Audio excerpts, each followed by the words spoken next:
You were born for this, Jim. I'm not too worried about it. I don't know about that. Yeah, well, it's gonna. We'll try to go easy on you.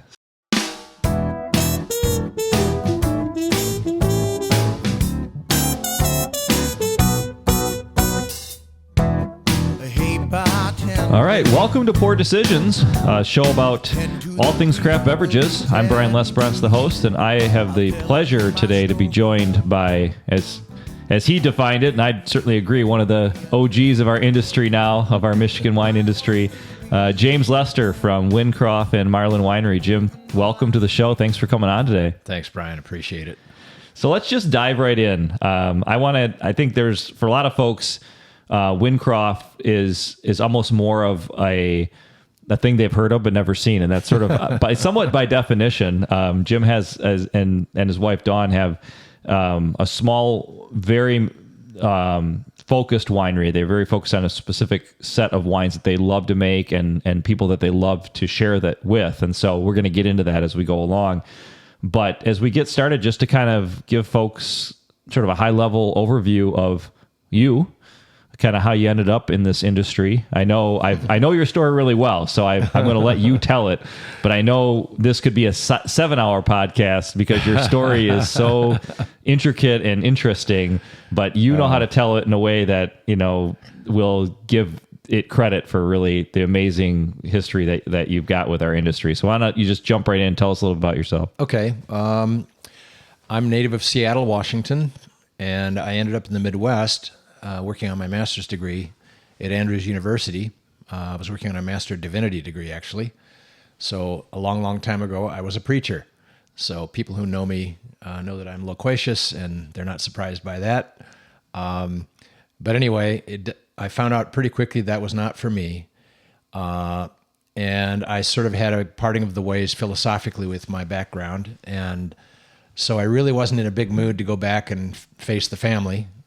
It's kind of like a priest leaving the priesthood, it's a big thing of shame amongst Adventists. So we decided to stick around here. And here being Michigan. We actually South Bend, Indiana is where we ended up. Got it. Because Berrien Springs is very close to South Bend. And it was a bigger town, and we figured we could find jobs. So really just threw everything we owned in the back of my 69 Chevy and drove to South Bend and found ourselves an apartment, and that's how we got here.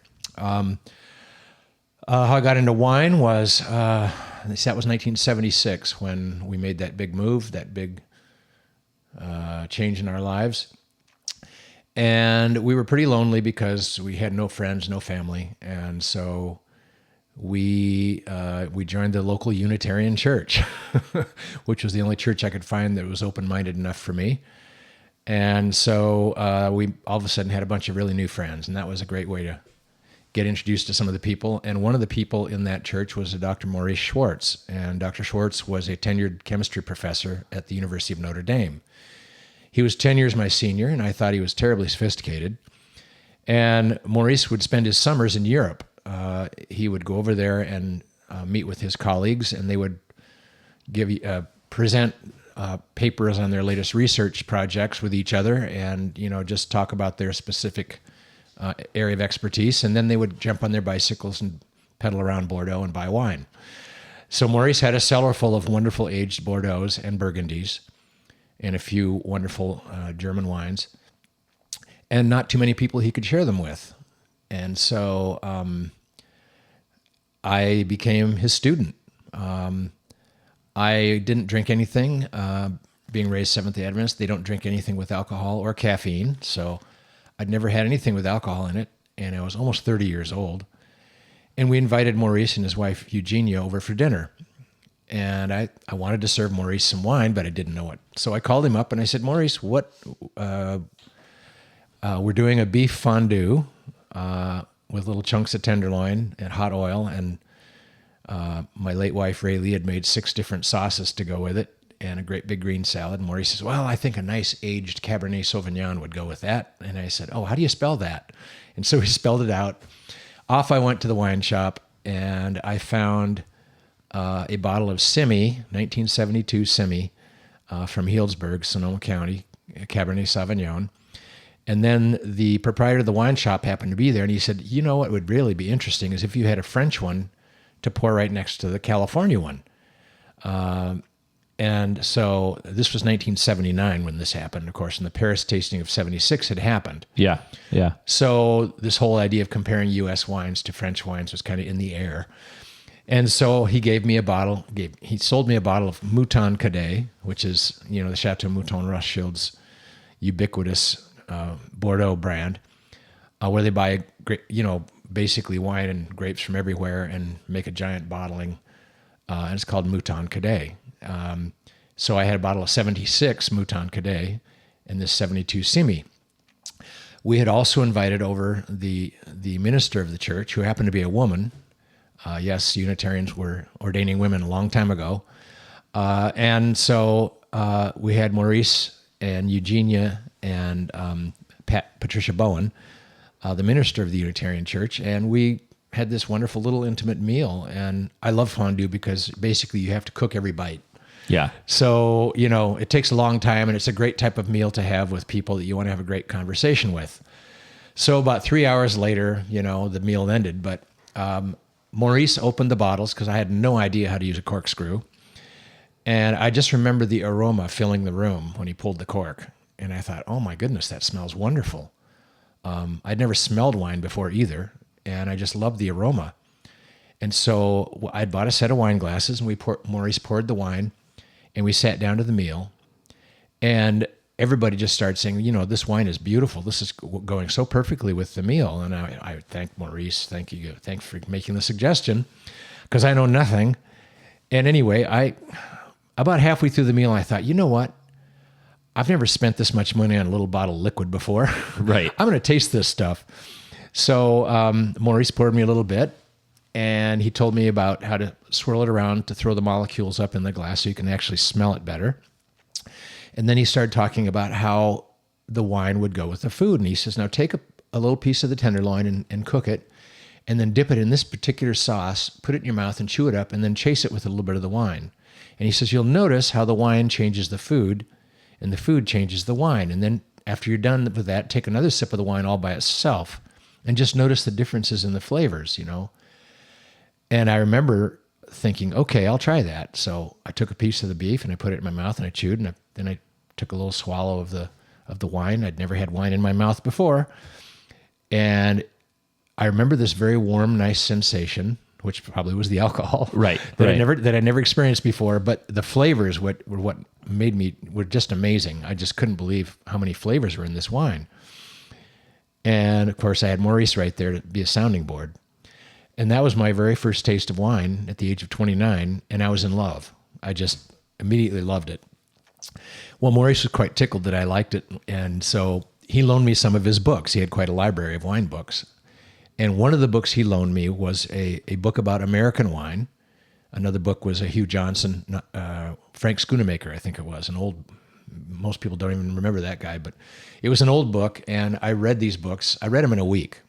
But the one book, it was a paperback, and it was about American wine. And of course, the writer was writing about, the new burgeoning wine industry as a result of the Paris tasting of 76. But he had a special chapter on fine wines from other parts of the United States. And in there, he bragged about this gentleman by the name of Dr. Constantine Frank. Well, he had a map, and I saw where the Finger Lakes was, and he had it was big enough map to have the Great Lakes in it. And I'm looking at this and I'm going, well, this is the same geological region, because I knew something about the geology of the region, and how the Ice Age had ended here.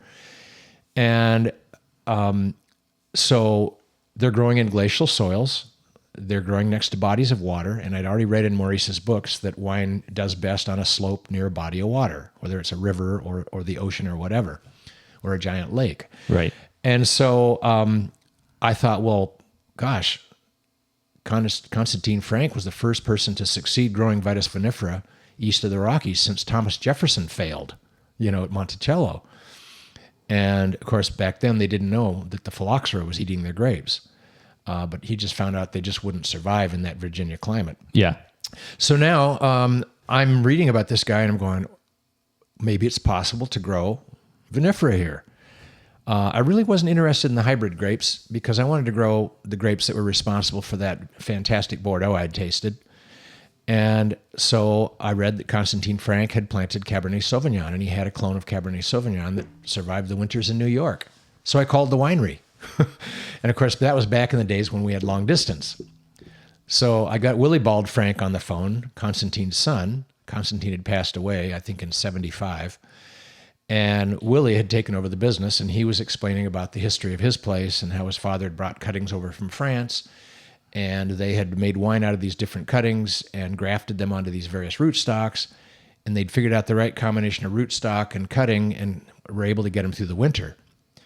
And so I thought, okay, I'd spent my life, my mother was an avid gardener, so I grew up with gardening tools in my hands. So I played with plants all through my teenage years. I was making my own rhododendron hybrids by the time I was 16.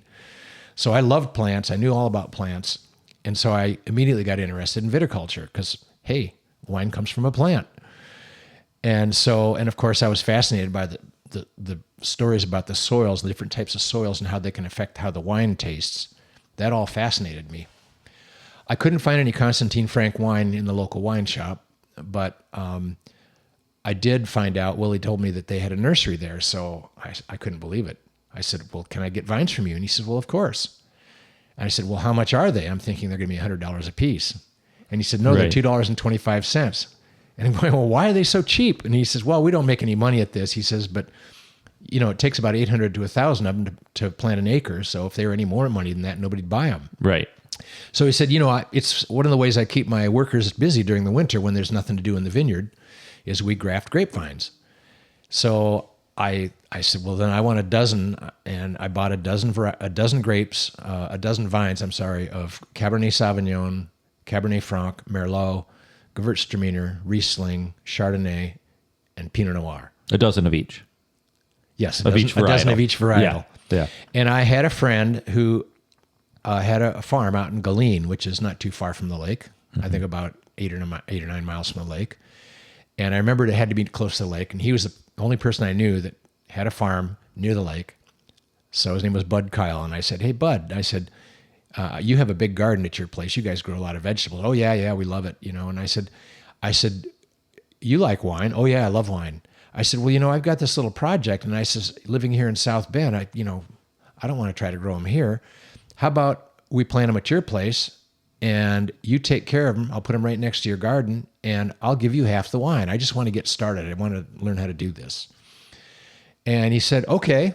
And so I planted them up at Bud's place. And that's how I got my vines in the ground. That would have been 1984. Okay. So anyway, that's kind of how I got started, was just as a hobbyist. And then Maurice, I met Maurice, I don't know, it was about a year later. I want to say 85. And Maurice says, hey, did you hear about this guy in Buchanan that's growing Riesling? And I said, no. In Buchanan? I'm in Buchanan all the time because I was in office products business at that time, and one of my big accounts was Clark Equipment. And I said, well, Clark's world headquarters is in Buchanan. I'm there once a week. I said, does it have his address? No, it just says he's out on Madron Lake Road. And I said, okay, I'll find it. And his name is Jim Eschner. And I thought, okay, I wrote all that down. And Maurice gave me a copy of the article. And Jim was talking about how he had started off at Tabor Hill back in the early 80s, 82, I think is when he started there, just as a cellar grunt. And Jim had a deep interest in chemistry. And so he had some knowledge of chemistry. And the winemaker had left. And Leonard Olson said, Jim, how about you make the wine? I'll tell you how to do it. And just do what I tell you. And, the wine will be fine. But I need you to actually do all the stuff. Because I've got to run the business. So right. Jim said, okay. So Jim had learned a little bit about winemaking when he was at Tabor Hill. So he'd caught the bug from Leonard, and so he'd planted this vineyard. When I drove around Buchanan, and I couldn't find him. And so one day I was at the gas station, and I asked the gas station, I said, hey, I hear there's some guy around here growing wine grapes. And I've been trying to find him, and he's on Madron Lake Road. And he says, well, I know where Madron Lake Road is, but I don't know anybody about grapevines.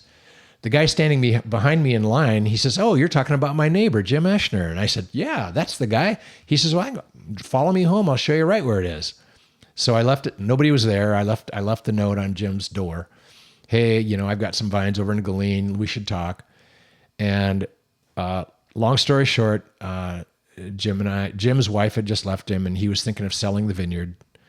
He was working at a steel mill at the time in Chicago. And I talked him out of it. I said, no, you got a really good thing going here. I said, how about maybe we find some investors and form a little corporation and keep it going. Well, he liked that idea. So we went ahead and did that. And I found an investor in Elkhart, Indiana, who was very interested in our project, named Daun Mossy. And Daun was a wine collector. And so Daun financed our startup, and we got going. And so that was kind of how I got into it. And our little Madron Lake Hills was the name of the first winery. And we survived, I don't know, maybe, we started in 87 was our first vintage, 87. 87 was the first vintage. But he had some grapes in the ground, you said, because that's how was it just Riesling that he had? He had Riesling and Gewürztraminer. Okay.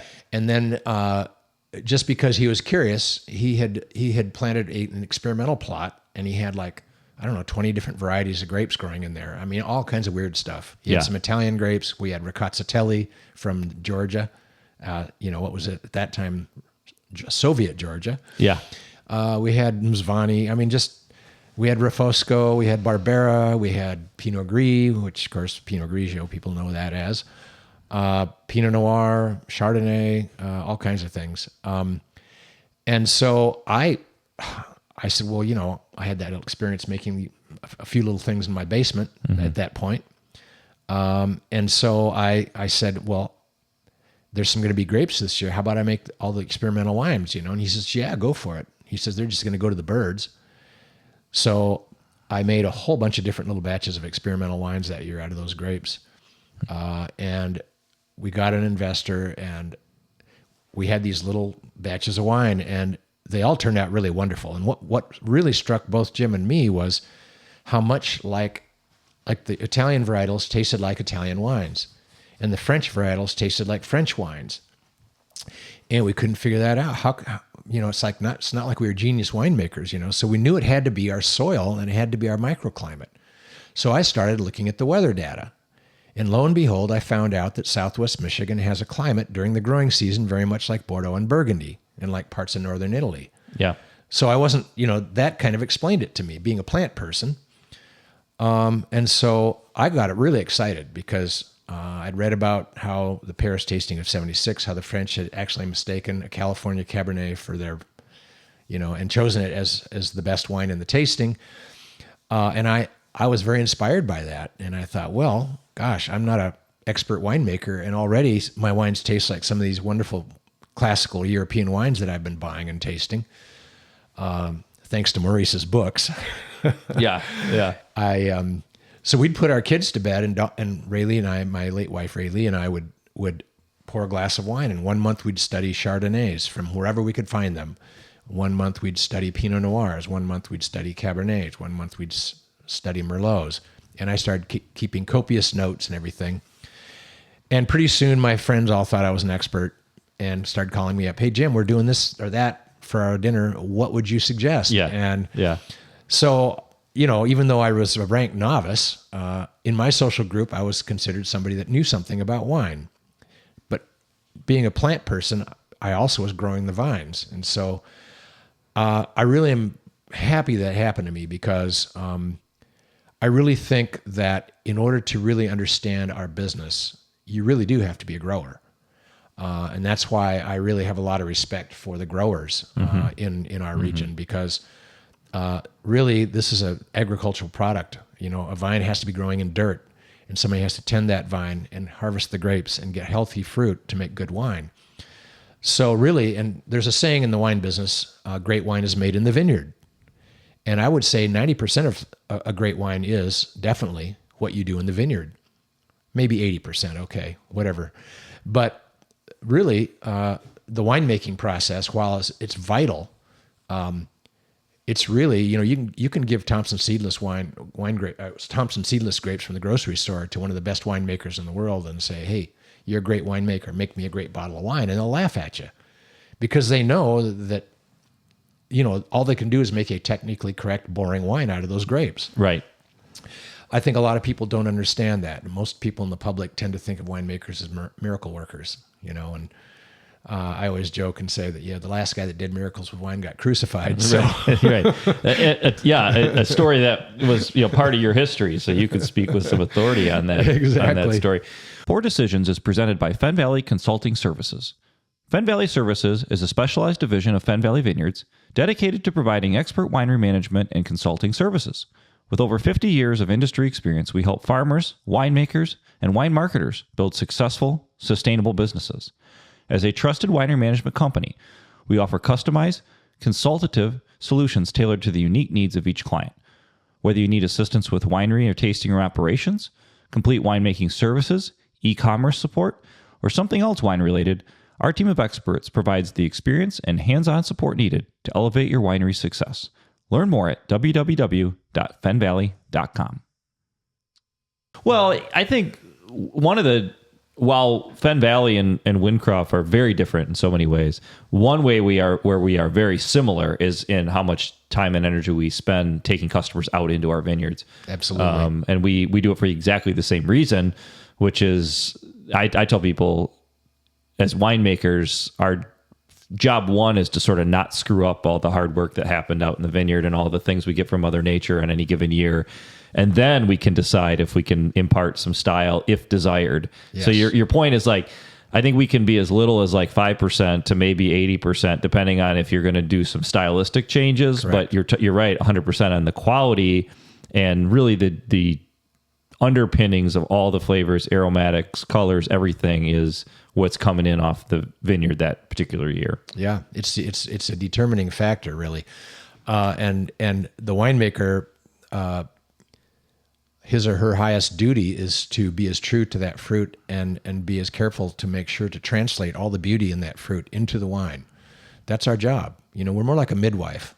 We're just delivering the baby. Right. You've used that before. And you could hardly dance around the room and act like you created the baby, No, the baby is there. You were just making sure that the birth went okay. And we know something about what to do when something goes wrong, but we can hardly take that much credit for the baby, And so, it's... Yeah, really, it's like any parent, right? We probably get too much credit and too much blame for how it turns out, right?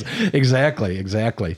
So, that's kind of a long story, I suppose, but that's kind of how I got into it. And I'm glad that I was introduced to really what I would call fine wine, because you can make wine out of any kind of grape, and you can make a perfectly quaffable wine, perfectly palatable wine out of Thompson seedless. I mean, It's not very interesting, but it's wine, and, it can be crisp and fruity. And so what we've really had handed down to us in the European tradition, which is where these wines come from, is we have about 2,000 years of human beings planting grapevines and discovering what works, what doesn't work, what goes with our local food, what doesn't. And over 2,000 years of human selection, what you have on a wine map of Europe is you have the results of that amazing history. And you have grape varieties that are growing in places in France and Italy and Germany and other places in Eastern Europe, of course, that have been naturalized there precisely because they live there, they've grown there, their natural vegetative cycle is in sync with the weather there, they like the soil that's there, and the wine begins to take on the characteristics of that whole environment, what the French call terroir. Terroir. Right. Terroir is so much more than the soil. More than the soil. Yeah. It's the microclimate. It's the aspect of the vineyard. Does it face south? Does it face east? All of those things impact the way the grapes taste. Right. And even part of the terroir is the smell of your wine cellar. If you have a dirty, dank wine cellar, that smell can get into your wine. Sure. Some people like that smell. My wife calls it the dungeon. This wine's got dungeon in it, I like a little of that just because, it adds to the authenticity and the character of the wine. Any case, so I got excited. The first 3 wines we made at Madron Lake Hills was what we named Jim Eschner and Jim Lester and another guy named Franz Bernhard Lichtig. We started Madron Lake we were incorporated in 86, and our first vintage was 87. We sent the 3 wines. We made a Spätlese style Riesling. We made a dry Gewürztraminer, and we had a little plot of Chardonnay. And we made a barrel fermented Chardonnay. That was a Michigan first. And we sent all 3 of them off to the International Eastern Wine Competition in New York. And all 3 of them got medals. Our Chardonnay got a gold medal and a big write-up. By that time, we had Herman Wiemer and Konstantin Frank had made some excellent Rieslings in New York. And now Finger Lakes Rieslings, of course, are quite well known. Yeah. At that time, they were unknown, but Riesling was already a factor in New York. So our Riesling we got a bronze for our Riesling. We got a silver for our Gewürztraminer. We got edged out by a sweet Gewürztraminer, and ours was dry. And Americans are not used to dry Gewürztraminer at that time. Right. You know, They still really aren't. But we wanted to be true to Alsace and true to the classical styles. I was insisting on that because my father was a classical musician. He was actually an optometrist, but he was trained in singing. He had a classical voice, and he sang beautiful bass baritone. And of course, he sang in the church choir and everything. And I grew up around music, and Dad would take me to choir practice, and he had a beautiful voice. He did, and he also played saxophone. And so I began to play saxophone when I was 8 years old, I think I was. So music, you know, the arts, we had classical music on all the time. So I understood something about classical music because of my father. And when I found out about these classical wine styles, something in my brain went click. Oh, if we can grow these grapes in Michigan and they taste similar to these classics, and the Paris tasting of 76 compared a classic wine to something made in California, maybe we can make, given that our climate in the Great Lakes is even more similar to Northern Europe than anything in California, maybe I can make something along the lines of the very first great Bordeaux that Maurice poured me was a 1966 Chateau Lascombe from Margaux. And I was just totally blown away by the wine. And I was thinking, boy, would I love to learn how to make something like this someday. So armed with just those little inspirations, I decided I was going to become a winemaker. And there you go. That was some years ago. I had brown hair then. Well, you look young for your age, Jim. Thank you. It's the wine and it's the hard work in the vineyard probably keeps you young. I'm sure. I still have a flat belly and a full head of hair. Yeah, no kidding. You're doing better than I am on the hair front. So that brings us to the late 80s, approximately, right? Yeah. At this point, and you were down in the Buchanan area. Yes, that was your original vineyard that you owned and operated, and then at some point, quite a bit after that, you ended up moving everything up to the Venville area. Right. What was that all about? Well, what happened was Madron Lake, we just were so undercapitalized. The business couldn't make it. Mm-hmm. And so we ended up closing the doors, I think in 80, what was it? We started in 89 or 87. We closed the doors in 92. Okay. So, and of course, those were some tough sledding years for wines too. Boy. The mid to late 80s. We had some vicious winters during that time. Yeah. I think the coldest winter we had was it was 20 below zero with 40 mile an hour winds coming off the lake. That would have been 1992. And I thought the vineyard was dead. I thought it had killed them right down because we had no snow cover too. That was the other thing that was just so bizarre. Yeah. So a pretty freaky storm with no snow. That doesn't hardly ever happen around here. Usually the colder weather coming in off the lake brings a lot of snow before the weather goes down to sub-zero. Yeah. So anyway, it was a tough thing, but anyway, it turned out the vineyard wasn't dead. The vines came back from just above the rootstock. But anyway, so we closed the doors, but in the meantime, I had personally bought a property right across the street because our little business didn't have the capital, and the farm across the street came up for sale. and it had some really prime hills on it, and it was right across the street, but we didn't have the cash as a business to buy it. Well, I had a full-time job at the time, and I was doing pretty well in my sales job, and so I had some extra money, and I said, well, how about if I buy it, and then I'll transfer it into the corporation and in exchange for some stock, because I didn't have a lot of cash when we started the business, and so I was a minority shareholder, even though I had a big role to play in the business. Yeah. So everybody said, yeah, that's a good idea, Jim. You should have a bigger stake in the business, and so I bought it. Well, when Mandarin Lake went bankrupt, I still had that vineyard across the street. And in the meantime, I had planted Chardonnay over there and Cabernet Sauvignon and some Pinot Noir, and a little tiny bit of a little spot in the middle had a heavy clay lens, and we planted that to Riesling because Riesling doesn't mind clay. And so I had that little vineyard across the street. It had 5 acres of vines on it. Okay. And was that your first commercial size planting of any red grapes then? Yes. Mm-hmm. Yes. We had 2 acres of Cabernet Sauvignon and a little bit of Merlot and a little bit of Cabernet Franc, because we wanted to make a Bordeaux blend based on my earlier experience. And then the Pinot Noir was an obvious one because we found out it was a very winter hardy red grape. And being from the Northwest, I'd been following the burgeoning Oregon scene very closely and had met all the pioneers on my trips out to the West Coast to see my family. So I'd tasted wine with David Lett and Dick Ponzi and Myron Redford and all the guys that started the Oregon industry. And they'd tasted some of my very first Pinot Noirs, and they'd given me a lot of encouragement. So I had the West Coast guys telling me, hey, you guys are making good Pinot back there, have the potential. Yeah. So we planted some Pinot Noir, and so that was the first, I think, major planting of red grapes in Southwest Michigan. We were followed shortly by Jeff Lemon, who was also inspired by some of the early wines that we were making. And Jeff planted a couple acres of Cabernet Sauvignon himself. So that really, I think, spurred the vinifera revolution in Southwest Michigan. And I think Doug had Gewürztraminer up here in Riesling, both. Yeah. And a little Chardonnay. Yep. So there was some vinifera in Southwest Michigan. But I think we were the first ones to really champion red vinifera. Yeah. And I was the first person, as far as I know, nobody's ever challenged me on this, to make a red Pinot Noir and a red Bordeaux blend. And I brought the 85 Bordeaux blend with me.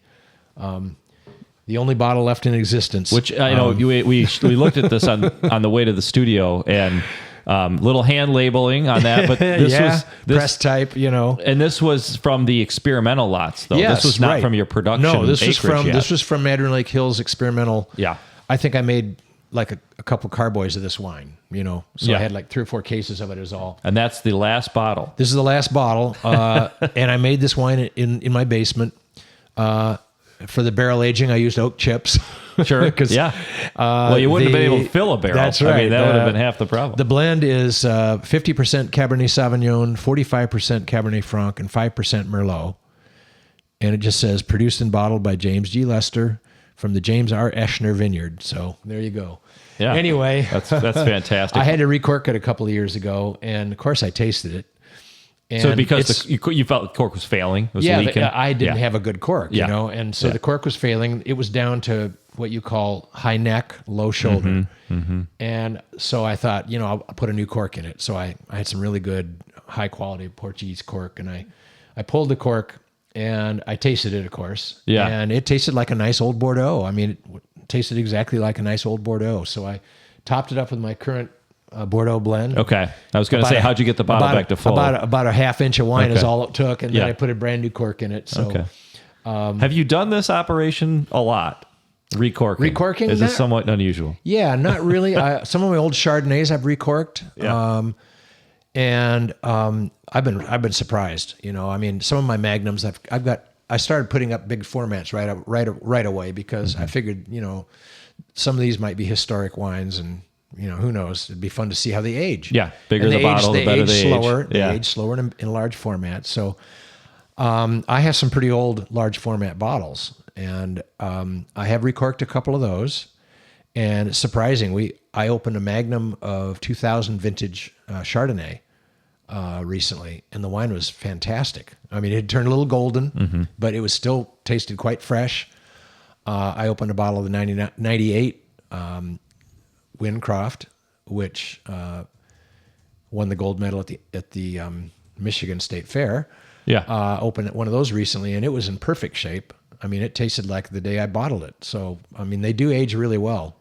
Yeah, I think we find that our wines age better than we think they do. Oh, yeah. Especially now with more modern techniques. But you're talking about a handmade bottle of experimental wine from the 80s. Yeah. The grapes make a difference too. Yeah.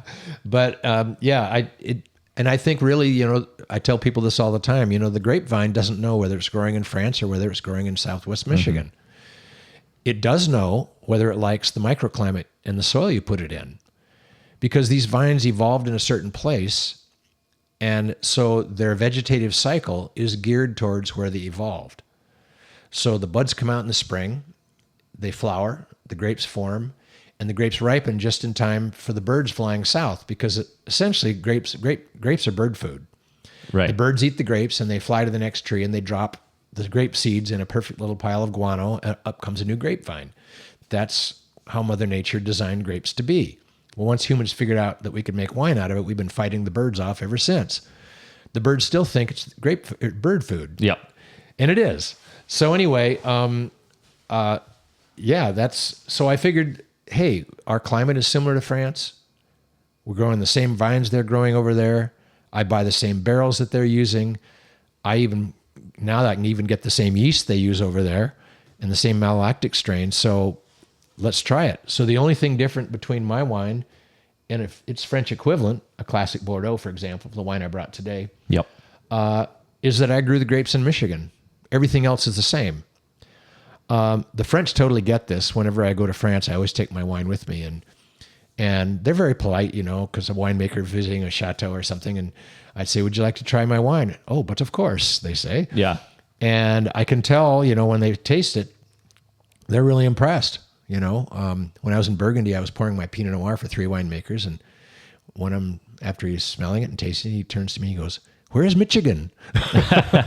Yeah, they were probably a little skeptical going into the experience. Oh yeah, right? and so, because I think all I've tasted is California Pinot, and as everybody knows, most of California is way too hot for Pinot Noir. That's why David Lett went up to Oregon. So I said, "Well, the Great Lakes are up near the Canadian border." "Oh," he says, and I explained it to these Burgundians exactly what I explained to people when they come to visit our estate. Is I say, "Well, our climate's similar. We make the wine. Why shouldn't it taste similar to these classical wines?" So that's still what I do. Really, it's what I want to do, and what I try to do in my winemaking and grape growing is I try to be as close to the classical styles as I can be, and yet have the wine express our terroir, our Michigan, our unique soil and microclimate. And of course, these classical wines have all just the price keeps going up and up and up. I mean, a bottle of Chateau Petrus is what, $5,000 now? Wow. You can't even buy a bottle of Romanée Conti, that's made from Pinot Noir. I mean, you can, but you've got to be an oil tycoon to afford it. Right. Because we're talking $20,000 or something for one bottle of wine. Wow. So, but even everyday red Burgundies from the top vineyards are hundreds of dollars a bottle. Well, very few people are going to spend that kind of money on a bottle of wine. And yet those are the greatest wines in Europe from the best sites. And so I thought, my silly idea is maybe we can find sites in Southwest Michigan where these vines can make wines as good as or very close to some of these really expensive, fantastic French wines that everybody in the world wants to try. And again, that's been one of my guiding principles is I really wanted to aim high. I really wanted to try to put Michigan on the fine wine map of the world and say, look, we can do this too, not unlike those guys in California those years ago. And it's interesting now because the Californians are actually trying to make wine more like the style we can naturally make here in Michigan. The alcohols are coming down. Mm-hmm. They're moving all their vineyards closer to the coast and closer to the North Coast counties where it's much cooler. Yep. They're actually trying to emulate what we just have naturally here in the Great Lakes. So I think that's kind of interesting. It is. We talk about it on tours a lot, and I think we all have challenges, though. Yes, I think they would cringe at some of our winter forecasts and but then we don't have smoke taint to worry about. I mean, it's just a different scenario. But the trend line, the sort of the big arc does seem to be for more varietally centric, crisper, more food friendly wines seems to be where a lot of the market wants to be. So yeah, you're right. That's our native strength. We're not actually having to really manipulate what we've been doing to get there. The market's sort of coming to us, which is nice. So Jim Essner used to always say, most of California is the Midi of the United States. The Midi is the part of France where, they make a lot of planck, as they say, It's just everyday quaffing stuff that's not anything to write home about. And that's probably a little unfair because obviously they make some great wine in California. Sure. But if you look at where the great wines are made, they're usually from mountain fruit, or they're usually close to the coast. Those are where all the best wines in California come from. Well, now we know why. Yeah, that's true. So now, okay, so the original 5 acres that you planted as sort of fold into the corporation that ended up not coming to fruition. Yes. That became your first then location for the original Wyncroft Winery, correct? Yep. Okay. I started Wyncroft. I kept farming, of course, after the business fell apart, I had actually quit my job to try to save the little winery. Okay. And my late wife, Rayleigh, and I worked a whole year trying to find investors and trying to, put it back together. Yeah. And Jim went back to work in Chicago, and Bernie went back to his life in Chicago. And I was living in South Bend, and Buchanan was right over the border. So I was, trying to save it. Well, it turns out we couldn't save it, and we didn't have the resources, but I had a little bit of money stashed away that we were able to live on, so I didn't take any salary while I was trying to save the business, but I also depleted my savings. So I ended up broke, unemployed, and owning this vineyard across the street. So I went to Daun Mossy, our original investor, and I said, Daun, I want to restart. I want to restart a new business. And he said, okay. He says, I'll own the vineyard. So I transferred the vineyard to Daun, but he put up the money to plant the vineyard and put the poles and wires in. So, and then he gave me a budget for workers. So we basically trellised up the vineyard, and we got our first crop in 1987. I had no winery. I had no winery license. And so I started calling around, and I to my colleagues and friends in the business, and one of the MSU students who had visited us early on in our business and was quite impressed with the wines we were making was a gentleman by the name of Charlie Edson.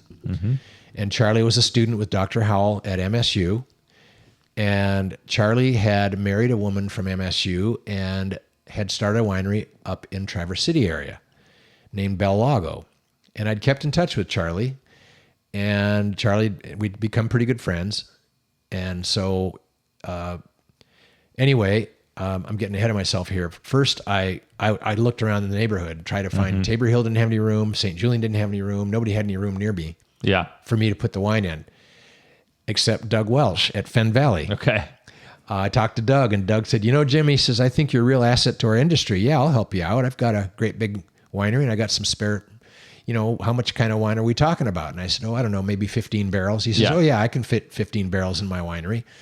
So Doug helped me get started. And so I have a warm spot in my heart for Doug. And a warm spot for Fenn Valley. So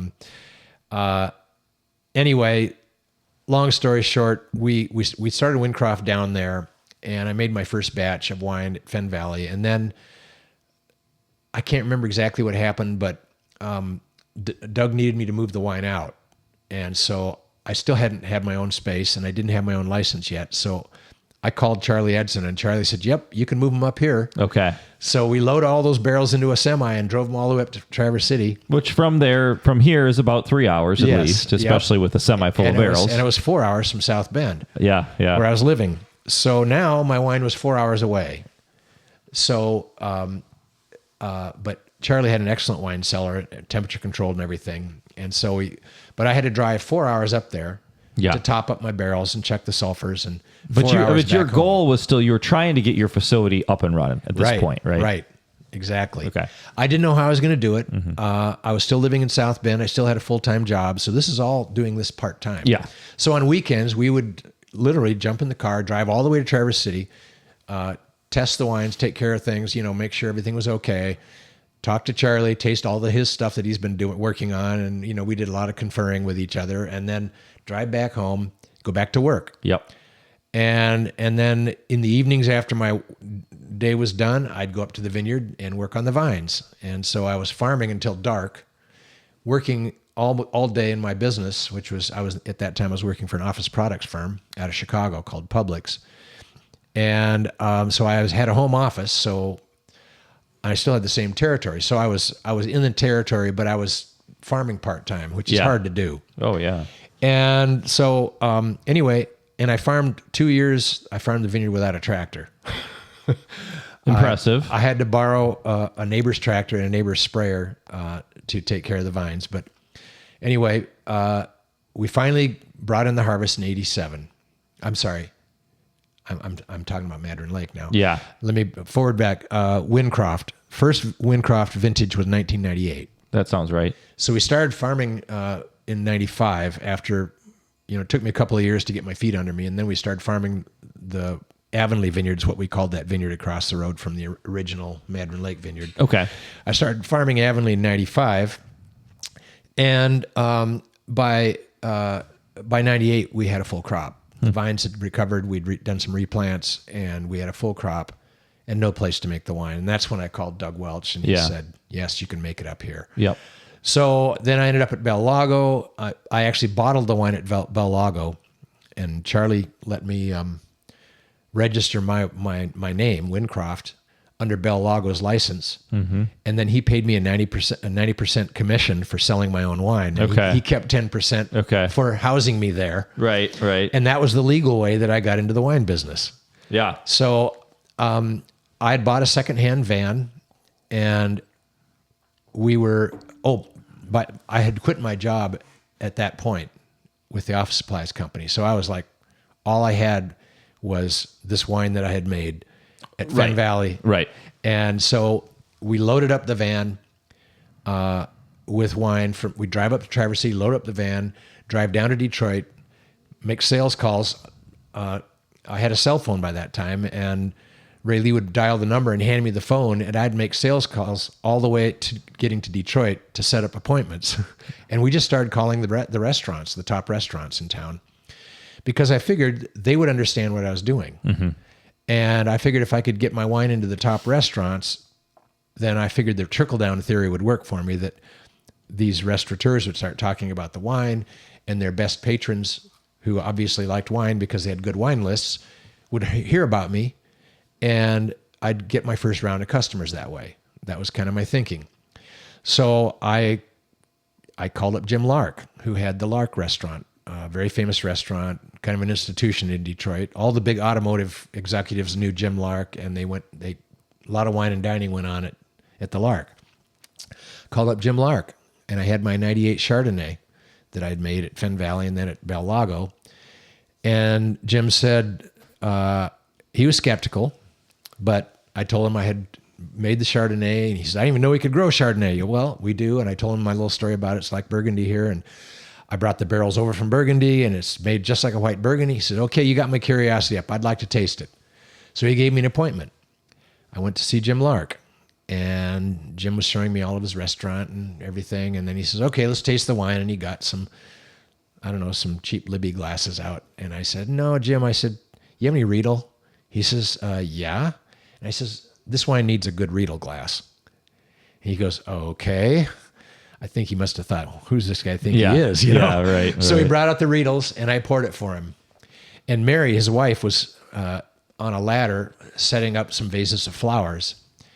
And Jim took one look at the wine, and he smelled it, and he goes, Mary, you got to come here. You got to smell this wine. So Mary climbs down off the ladder. Jim says, yeah, she's actually got a better palate than I do anyway. So I poured some wine for Mary. Yeah. We tasted the Chardonnay, and Jim says, oh my God, this is one of the finest Chardonnays I have ever tasted from anywhere. He says, I'd like to have a couple of cases of this. Oh, he said, I want 3 or 4 cases of this. And I said, well, I've got them in the van. Right. Yeah. Strike while the And iron's I hot. says, do you have a hand truck? And he says, yes, I do. So I delivered 4 cases. He said 3 or 4, so I brought in 4. Yeah, right. And he wrote me a check, And that's what got us going. Okay. So I went out to of course, I'm shaking like a leaf. I'm so excited. Yep. And Rayleigh and I went out to the van, and I immediately called Sandra Silfen, who was the wine writer for the Detroit News. And Sandra had known us from Madron Lake Hills days. And so I said, hey, Sandra, I'm back in the business. And guess who I just sold my first Chardonnay to? And she says, who? I said, Jim Lark. And she said, no way. Mm-hmm. And I said, because she and Jim were good buddies. Okay. And I said, yeah, Jim Lark. He just bought 4 cases of my Chardonnay. And I said, I think you should write a story about this. And she says, I will. So a week later, a story comes out in the Detroit News. And Sandra had called me up and asked me some questions. And, I kind of little interview. And so she wrote up about the interview and about the original Madron Lake. And now I'm back in business again. And Jim Lark. There's a photograph. She went out and photographed Jim Lark, and Jim's got a tuxedo on, and he's holding a bottle of my Chardonnay. And the caption under the picture in the Detroit News said, Jim Lark sells Winecroft Chardonnay for $65 a bottle and says it's worth more. Yo, that's funny. And then I wanted him to, I asked Sandra, would you please, put my email at the bottom of the article. So she did. Well, the article came out, and I think within 3 hours, I had 10 phone calls of people wanting to buy that wine. And at that time, I was selling by the case only. Right. So I said, I'm coming back to Detroit next week, and I'd be happy to bring the wine. So I set up appointments with some other restaurants. And we met at a restaurant called Forte in Birmingham, a really nice restaurant in Birmingham called Forte. And I had some of these people that had called me. One was a banker. He had a bank manager. One was an industrialist by the name of John McEwen, and several other people. And we all met at Forte for dinner. And that's how we got our first round of customers. And out of that group of first people, one of those guys became my financier for Wyncroft. Okay. And I didn't have any idea how it was going to happen, but that's how it happened. I got my investor. I launched my business. It was just pure stepping out and just hitting the market and doing it. Roughly how many cases would you have had at that time to sell that first year? I had... let's see, what did I have? 300 cases of Chardonnay. Okay. I think. And I had a little bit of Riesling. And, but it was the Chardonnay that really I had to sell. Yeah. And, yeah. I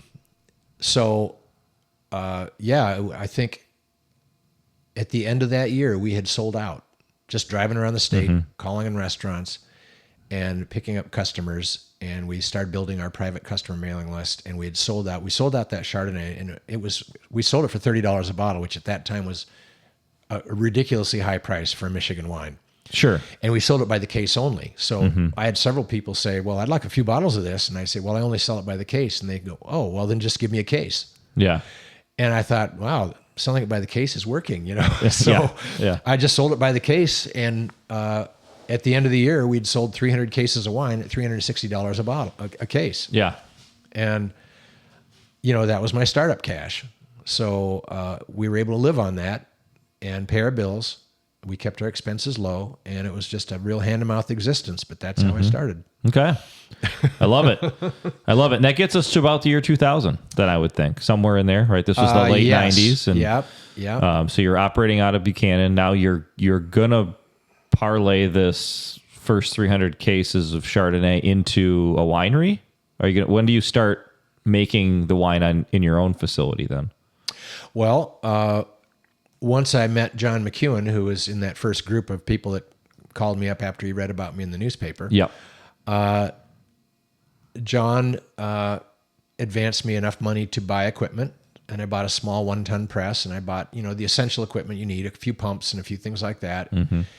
And I bought some barrels, and I found a space in the back of a little strip mall in downtown Buchanan. It was an old grocery store that had been subdivided into Chinese restaurant and a laundromat and a few other things. And in the back of the building near the dumpster was the rear entrance, and there was a great big double doors where they used to receive, the groceries and stuff when the old grocery store was there. Well, nobody wanted that space back there because it didn't face the street.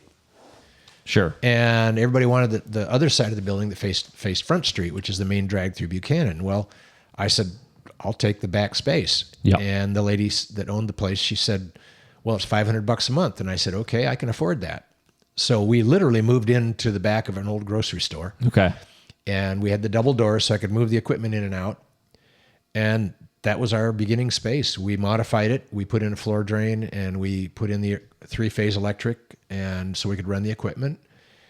And then the farm, of course, was just a few miles from downtown Buchanan. So we had the farm there, and we had our little winery startup, and that's kind of how we started, in the back of a strip mall next to the dumpster. Yeah. No signs, nothing. Right. Just people knew where we were, and it kind of became sort of a thing because especially the people from Chicago, they thought it was just a real trip to come around the back of a grocery store next to the dumpster and walk in these double doors, and here's this little winery back there, that people were talking about and writing about and all that. So it was kind of fun. We were kind of like the first garagiste winery in Michigan, Yeah, I was going to say, especially nowadays, the story like that would certainly travel. It didn't travel as fast back then because there wasn't social media, but it would still have all the makings of this unique experience that would be press worthy and just interesting and unique and quirky. And so exactly that makes a lot of sense. And of course, a lot of your wines were being sold in wholesale then. Obviously, the restaurant market was part of the equation too. But we weren't selling at a wholesale price. We only had one price. So if you bought a case of wine from us, as we just couldn't afford a discount. We didn't have enough wine. Yeah. So the restaurants were, buying their Chardonnay for $30. That's why Jim Willark charged $65 for it. Yeah. And, when I started coming out with my red wines, they were $45. And so now I've got a $100 bottle of wine on the wine list that's from Michigan. Yeah. And of course, they didn't sell that well because who's going to spring for $100 for a bottle of Michigan wine I've never heard of before? Yeah, you'd convince the restaurateur, but then they had to try to convince the customer. So while the wine was moving and the clients that came to the restaurant, the ones that were more inquisitive, would buy the wine, whenever that happened, somebody would almost always would send me an email. Wow, we had your wine at, some fancy restaurant in Chicago or something. And I'm really impressed, and I happen to have a second home over on the lakeshore, not too far from you. Can we come visit, And so we started getting a lot of those kinds of calls from Chicago. And so I built quite a nice collection of private clients, all of them quite well to do because, if you eat at Charlie Trotter's or Alinea or any of those fancy restaurants, and they all had my wine, or Everest, Jean Joho's famous restaurant, buying a case of wine is nothing. Mm-hmm. So I began to develop what you might call a small cult following, and that helped, I think, because when you get the cult following, just like I became, the wine expert in my social group when I started studying wine and learning about it, each one of my clients, many of them were also considered in their own social groups the wine expert. So when they bought my wine and started talking about my wine or pouring it blind for their friends and then pulling it out of the bag and saying, look at that from Michigan, then their friends would come and talk to me. And so basically it kind of worked, like somebody tells somebody else who tells somebody else who tells somebody else. And really that's how I marketed. I didn't advertise or anything. It was just word of mouth. Mm-hmm. And people were excited about the quality I was producing. So that's how it worked. Well, in a lot of ways, I still think that's how we approach it and is still the best way to market. It's the most authentic way. So you're going to it's going to be slower burn, but because it's like one customer at a time. Yes. But it's a real sustainable burn because they're having an experience with the product with their trusted network. Right. So when you do get them in your cult, they're going to stay. And that's huge. The other thing is, I think about this, I was just talking to someone about this yesterday. The fact that wine, our what we make is also its own marketing vehicle is somewhat unique. I mean, it's not totally unique. People drive a car down the road, they see the car, they like it, they go maybe explore it. But the fact that you can experience it, at a table around your trusted network, and like you say, you typically have that person that you trust to sort of bring new stuff that maybe you wouldn't have bought either because it was out of your budget or you just are skeptical of the region or whatever. The fact that you can have that experience at the dining room table, it's a pretty low risk way to expand your mind if you've got good friends like that. Yeah. And so it's when you're building that brand, and obviously you've been doing this for a long time. 40 years. Yeah. Over 40 years now. Yeah. And I'm sure there's still connections back to those initial customers. You know, they may be generation removed nowadays or not. But that's really what makes it durable long term is, you know, Yes. that these, and then, and again, seems like it comes up on almost every one of these podcasts, the idea that, you know, people will buy that bottle because they remember what they experienced last time they bought that bottle or last time Yes. they enjoyed that bottle.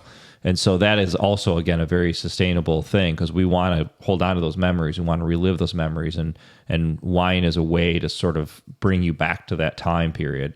A lot less expensive than a time travel machine. Sure. And our sense of smell and our sense of taste are some of our most primal lizard brain capacities, you know? And so we associate places, people, sights and sounds with tastes and smells, you know? And that's one of the ways we're like other animals, that we do those associations. And so, yes, wine is a vehicle for all of that. Yeah. Yeah. And then it has the cultural trappings as well, you know? So now, I don't know how far you want to go down this path, but you're now still in Buchanan, and you're doing.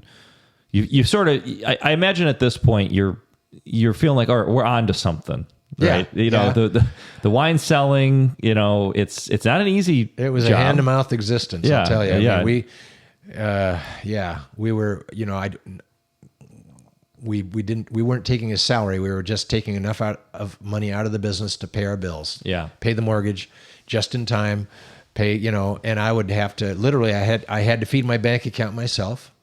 I had to jump in my van and drive around the state and make phone calls and, you know, deliver wine and race back to the bank to hopefully the check gets into the bank in time so that I can not bounce checks, you know, or it's time to bottle wine. I need to buy bottles. How much money do we need to buy bottles? Okay. How many cases do we need to sell? Let's go. And we'd go in the marketplace and do another round of sales calls and trips. And, but we were covering the entire state. We had wine at the Grand Hotel on the island up north. We had wine at Tapawingo and Row Inn, all the fancy restaurants up north in Traverse City. And you were 100% self-distributing. 100% self-distributing. I was doing it all myself and farming. Yep. And I designed my own labels, and we stuck them on by hand. Everything was done by hand. How many cases then? So now we're past that initial 300 cases. We're, I guess, to this new kind of normal for you. Yeah, I'd say that by 2000, I'd say by 2002, we were at about 800 cases, and then gradually built it 1,000 cases, 1,200 cases. And this is all Wyncroft. This is before the other label comes out. This is all estate grown and bottled wine that from grapes that I was farming. I didn't buy grapes from anybody else until 2007. I bought some Cabernet Franc from Doug Nitz. And that was you were still in Buchanan at that point, because we're going to jump into the move to Fenville here. Right. I think we're getting to that point in the story. Yeah.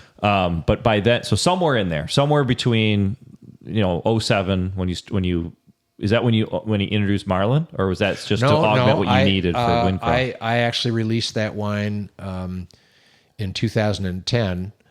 By the way, during this time, Ray Lee came down with breast cancer. She was diagnosed in 2004, and she was my business partner and an integral part of the business, and she worked right alongside with me in the farming and everything. And she had an amazing wine palate. I've never met anybody that could taste like she could. And we were high school sweethearts. I mean, we'd been married for quite a few years, and so yeah, that was really rough. Yeah. We lost her in 2009, but even while she was going through chemo and everything, we were doing sales trips and kept the business going just like we'd been doing, as much as and she did that really right up until the last 6 months of her life. Wow. She had to dial back her involvement her energy levels weren't what they were, of course. And but we just kept going, and so that was a big hit. I mean, I brought in a 2009 harvest. I brought a 2010 harvest. I just don't remember those years too well. But anyway, we just, that was all we had in the world, was our little business that we'd built. And of course, during her final illness, I just didn't work. I just couldn't do it. I just stayed by her side, and I don't know, I think about 8 months I didn't work, other than just keeping up the farming. I mean, I just didn't go out and sell anything or anything. I was just too preoccupied for obvious reasons. Right. So we, that was a huge trauma for me, of course. But on the other end of it, I emerged. I lost my house because, I couldn't make my mortgage payments.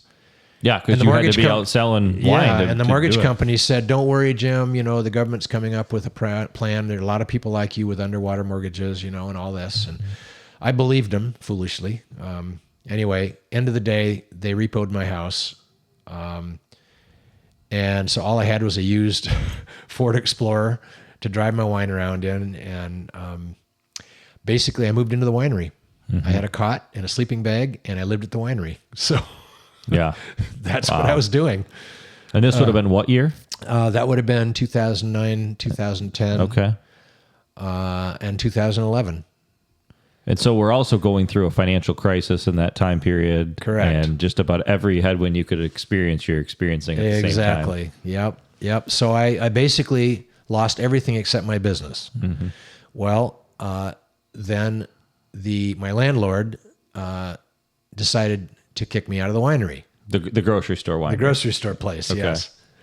Well, and, because I'd gotten behind with her, and she had wanted to sell the property to somebody else, and she didn't like the idea of having somebody that's in arrears when she's trying to sell it. Okay. So anyway, she, long and short story, Leonard Olson had come back to Michigan from Kentucky, where he'd been making wine, and had opened a new winery in Baroda.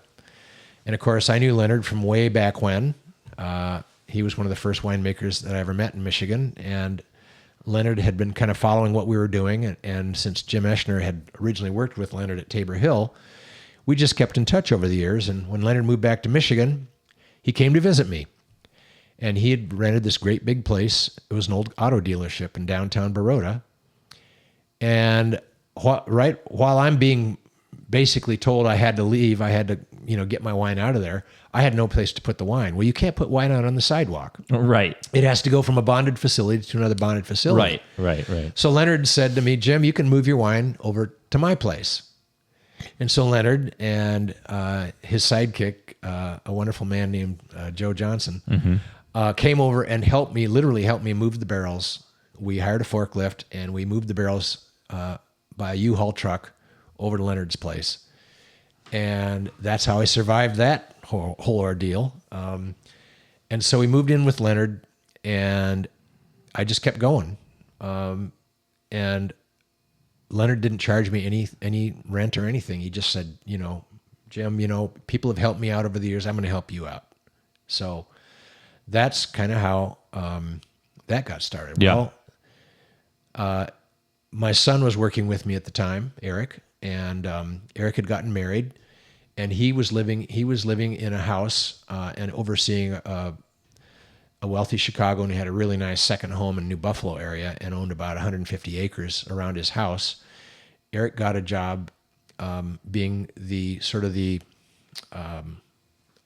caretaker of that property, while Lars and his wife were in Chicago. And so he kept the place up, mowed the lawn, kept the landscaping, and Lars also had a vineyard of Pinot Noir out there. And because of Eric's work with me in my vineyard, he knew exactly how to do viticulture. He's really good with vines. And so he brought their vineyard. So Eric had a job in a house, and he'd gotten married.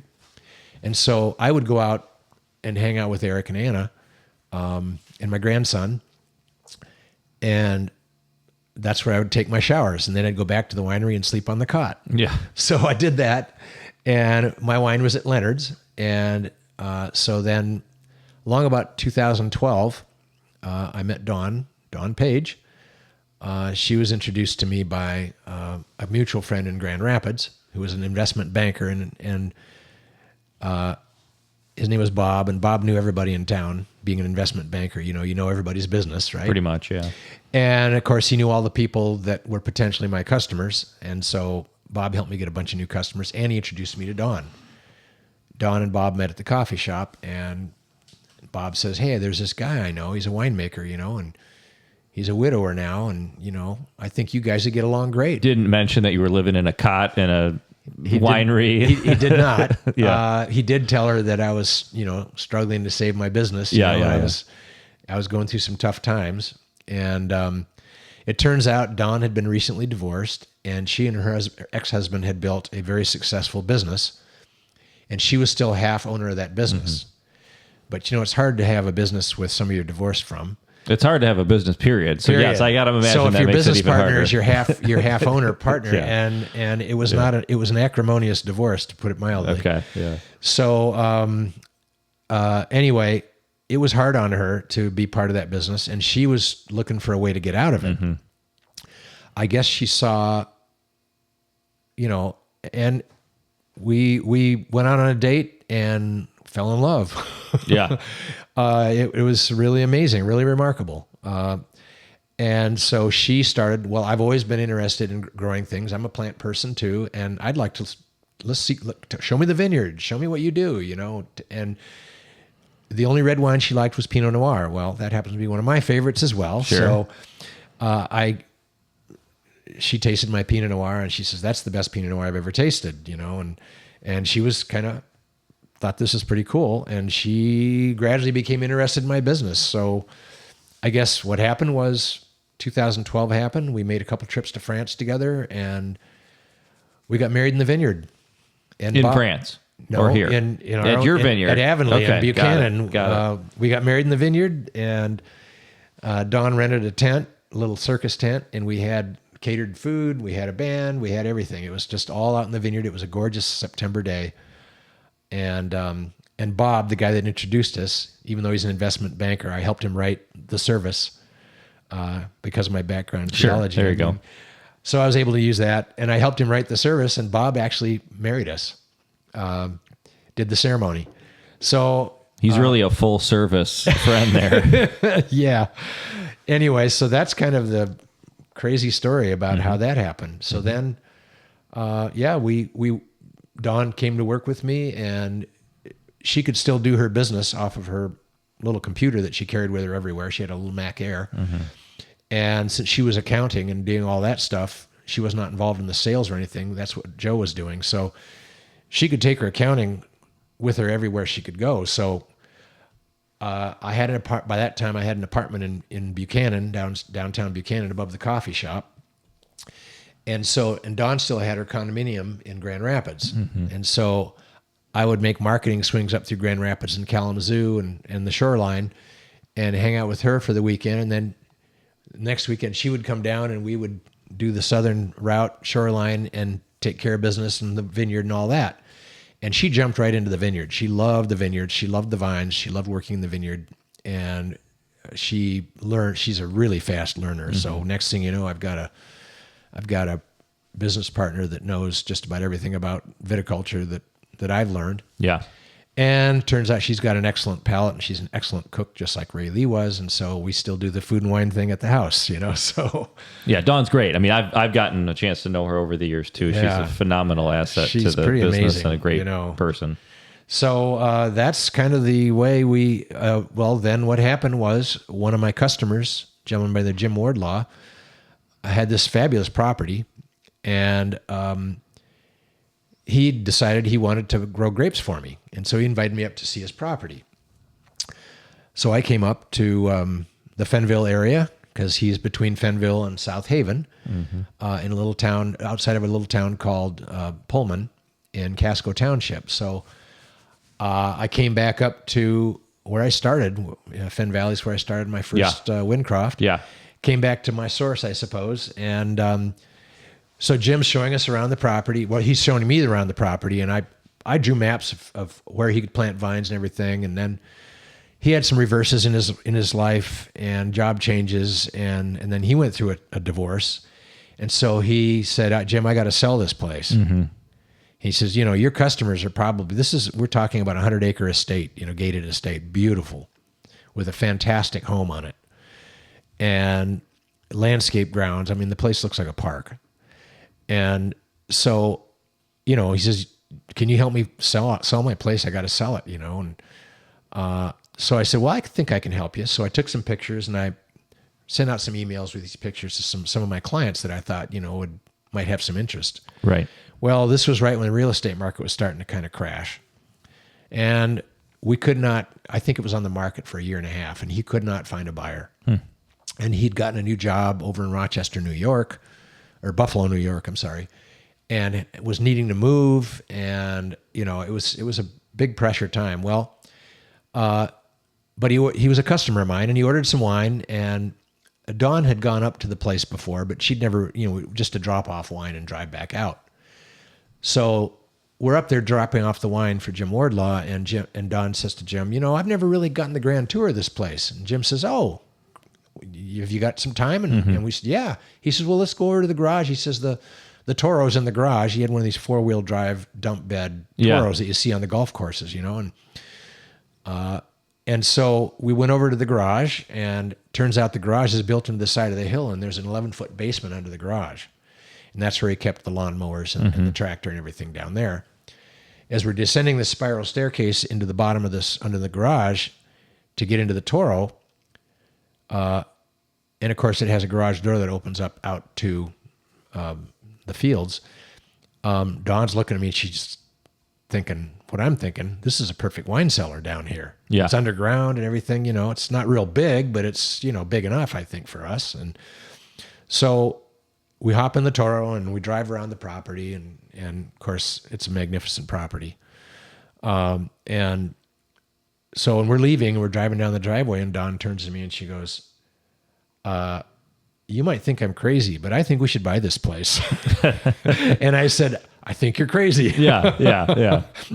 But Dawn's father had some serious health issues. He had a heart condition and had some serious health issues, and had to go in for open heart surgery. And of course, Dawn being the oldest of 5 children, and the folks were living in Tucson at the time. So she had to fly down to Tucson several times to see her father through this major surgery. And it was so traumatic. And she finally talked Joe into buying out her half of the business that they'd formed together. And so that finally got done that year. And then Dawn had what you'd call a liquidity event. And that gave us the cash to buy the property that we now have and now own, which is right here in the Fenville AVA. Proud to say. Yeah, it was awesome when you moved. I mean, at the time this was all happening, I was at Fen Valley, but just kind of cutting my teeth. Yep. And, I think you'd just gotten here a year before, right? Or 2 years before? I joined in 2012. In 12, okay. So somewhere in the same timeline. Because we bought in 14. Yeah. So I was still getting in. I had little kids at the time, so I was certainly underwater. But it is a magnificent property. I've taken friends there many times, and most people kind of walk away going, this is like sort of not like anything else around here. It's almost like it's been dropped in from a whole other part of the world. Yeah. So it's really neat. When Paolo Sabatini first saw it, he says, I think I'm in the Napa Valley. And I said, well, not really. You're in a place better than Napa Valley, It is gorgeous. And it is technically, obviously, in the Fenville AVA, which was also nice because we went from being up here all by ourselves to having some really great neighbors. And I think that all the wineries in the AVA have a very different approach. So if folks are visiting, well, first of all, when they go to Winecroft, they've got to make an appointment, which is the way you like it. And I think a lot of your wine goes through your wine club, correct? Which is really great too. But that's going to be a very different experience than perhaps what they're going to get at Fen Valley or even over at Modalis. It's just kind of a nice, if you really want to plan it out, and again, you'll have to get to Winecroft, you're going to get to see a lot of different approaches to winemaking. And we all send clients to each other. Joe Krukevich that owns Michigan Wine Company. I got to get Joe on here. He's got a great story too. Joe's great. So we have Joe. We have at Michigan Wine Company on M89. He's not too far from here. What, 4 miles? Yeah, maybe? it's very close. And then you've got Modalis, which is literally a neighbor. I mean, I think you can see some of their property from out your window. Well, you can see our property from their vineyard. Yes, there you actually, go. they are actually higher than we are. It's a fantastic piece of property. So, and then we've got Virtue Cider, which is makes wonderful craft ciders. And then we've got, Fen Valley, the great granddaddy of our Yeah, I was AVA. going to say, we're, I guess, the OG here. Yeah. And then I'm one of the new kids on the block. So now we have a cluster. And then Rob at Cranes. At I Cranes. just saw him this morning. Now we have Cranes, which is longtime Apple family. Yep. And Rob's taken to the winemaking seriously. Yep, he really has. Really jumped in. Yep. So we've got a real nice little developing Fenville AVA here. Yeah. And I always like to tell people that Fenville is the third American AVA, third AVA in the United States. Yeah, behind Napa and was it Augusta, Missouri? Yeah, Missouri. Augusta, Missouri was number 1. Napa was number 2, and Fenville was number 3. Doug got on the ball and sent in the paperwork, and we got number 3. So yeah, it's quite the story. Well, we'll have to. I mean, there's so many threads we could pull. Which I mean, with our folks who live nearby, it'll be easier to have people come back on and go down these holes, because I want to do maybe a whole episode just on Pinot with you, because I think that'd be great. We're planting some Pinot Noir it'll probably end up being maybe 26 and 27 depending on what we can get. But I know when Matt, our winemaker, and I called you up a couple years ago and started picking your brain. Next thing you know, we're 3 hours into a discussion. I've got 10 pages of notes, and then you were nice enough to bring out specific bottles of each clone that we were looking at, so we could try it. So anyway, that's a whole episode, because we could strap in for 90 minutes on that one. I tell people all the time when they taste our Pinot Noirs, I said, the Pinot Noirs from the Great Lakes region and from the Finger Lakes, by the way, taste way more like Burgundy than anything from the West Coast. I think Oregon has a very distinctive style to their Pinot. Yep. California definitely does. But if you are a Burgundy lover and you love French Burgundy but can't afford it anymore like the rest of us, gosh, you should get acquainted with the Pinot we're making here in Southwest Michigan. Yep. And some of the guys up north are making very creditable Pinot Noir too. Of course, it's a much cooler climate up there. Yeah. So their Pinots tend to be more like German Pinots. But in the warm years like 2021, 2020, 2023, they had an excellent vintage up there. And I imagine 24 will be good too. I think it will, yes. And Charlie Edson has always made excellent Pinot Noirs up there. For sure. And Charlie and I both Pinot nuts, so we've kept in touch over the years. And you'll have to get Charlie on. I haven't seen him in a while. I think it'd be fun to get him down here. Charlie's one of our classics. I mean, he's one of the OGs now. Definitely. Oh, without question. Well, I'd like to transition a little bit. This was, I think we touched on a little bit. We poured this out. I would like to try what you brought in today. Oh, okay. This is the part that's way less fun for the people listening, but it's part of the job. So it's my favorite part of the job. But I think it's a good segue. So now, Wyncroft, you've got your unbelievable estate here in Fenville, just south of Fen Valley. And out of that, you do the Wyncroft brand, which is your flagship. And then you have Marlin, which is kind of a second label, right? Marlin, yes. Marlin was conceived by Ray Lee, my late wife, originally. That every winery, because, one of the biggest challenges in the wine business is you get to make your product only one time a year. Oh, yeah. And so cash flow is absolutely critical. Yeah. If you don't have a line of credit with a bank, and sales are slumping a little bit for whatever reasons, you can go out of business real fast because you can run out of product. And then you got to wait a whole nother year for the next batch of product. And you have to invest in that product, and you have to invest in the vineyard while you're waiting to get something to sell. So it is a cash intensive business, and it's a cash hungry business. And your product is dependent on the weather. Right. So you can't ask for more risk than that. You get to make your product one time a year, and it's dependent on the weather. Yep. So, yes, the wine business, had I known what I know now, I probably would have never attempted to be in the wine business, because I think we could all really, really, really tough to get one going. I think it takes a lot of cash. Yeah. I was really lucky that the right people showed up at the right time. every time I was in crisis, something's opened up, and it's like maybe it was providential. I don't know. Yeah. But, I've been very fortunate. Yeah. At every turn, at every crisis I've had along the way, something's popped and something's happened. But anyway, yes. Do you want me to talk about the wine I brought? Let's do it. Okay. I'm gonna let you describe it. I will say, guys, I've got some comments already, just because I know your wines really well. But I want to let you tell the story. Well, I brought this wine today because my personal story of having met Maurice Schwartz, and the very first great red wine I tasted was a Bordeaux blend. Yep. And that made me determined to try to make a Bordeaux blend in Michigan. And since I was the first one to actually do it, and here's the bottle right here in 1985, it's always been a part of my passion. And I love Bordeaux wines, and I've visited Bordeaux twice, and I love the countryside there. I love the people. I love the wine. And so I've always made a Bordeaux blend, and now I'm happy to say I'd say there's at least a dozen wineries in the state now that make a very, very nice Bordeaux blend. Yeah, it's you nice guys to see. Do. I think Charlie makes one called Tempesta. There's now Joe's making one at Michigan Wine Company. Yep. Andrew's making one. So yeah, it's obviously a classical style, and because it does so well here in Michigan, why not? Well, I mean, there's the saying, there's better wine through blending. Not that I love single varietals, to be sure, but there's a lot to be said for a blend, especially the ones that you make. This is a bottle that whenever I have it, I need to not think of it as a special occasion wine, but I do, because it's that good. Well, thank you. This is the 2017 show. I think you can see it.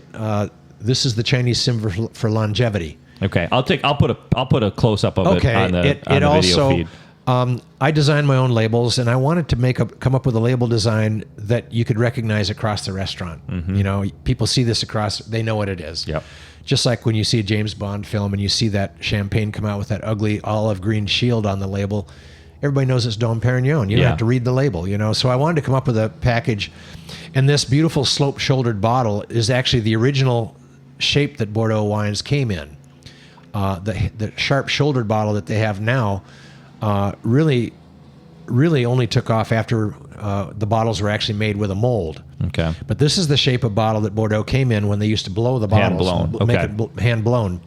And it has this really deep punt and this beautiful shape. And this bottle's made by Saverglass of Paris. And Saverglass is a venerable French company that makes incredible glassware for the boutique market. So they do perfume bottles, they do spirits bottles, they do, all those fancy cognacs that come in those gorgeous bottles are made by this company. And they came out with this bottle, and I had to have it. It's gorgeous. The glass is expensive, but, it makes the product stand out. Yeah. This is a classic Bordeaux blend. On the back label, which the government considers the front label because it has all the required things on it. Sure. It says Winecroft, has our address, our website, Lake Michigan Shore, red table wine. It now should say Fenville. I need to have that changed on the label.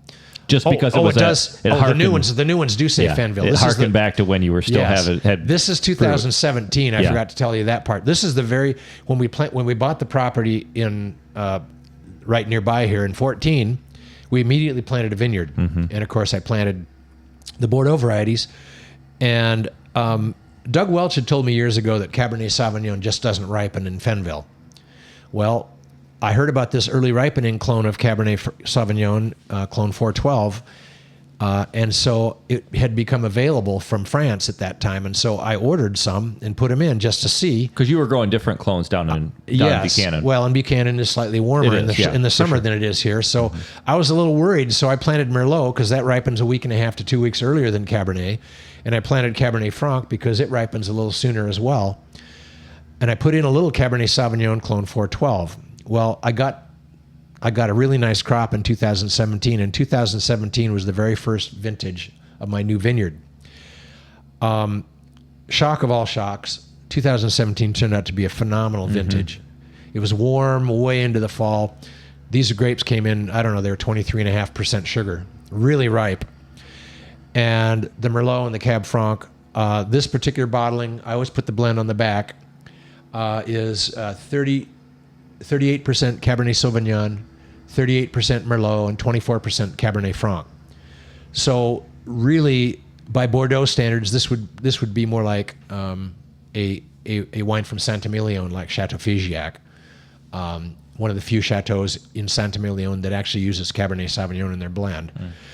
So it's a little more of a right bank blend. But I knew Merlot would ripen here, and so the wine's got a lot of Merlot, a lot of Cab Franc, and a little bit of and a decent amount of Cabernet Sauvignon, almost a third and a third and a third, isn't it? Well, 24% Cab Franc. So anyway, wonderful wine. It's made just like Bordeaux. I put the wine in French oak barrels that I buy from Bordeaux. I use a Bordeaux yeast for this wine. And I think the wine turned out beautifully. And as you can see, it's got a gorgeous, deep red-violet color. I mean, you can't even see through this wine until you hold it up to a light. It is. Got amazing color. And my vines are planted just like they are in France. They're 3 feet apart. So I'm only carrying 15 to 20 clusters on a vine. And that helps the grapes ripen sooner.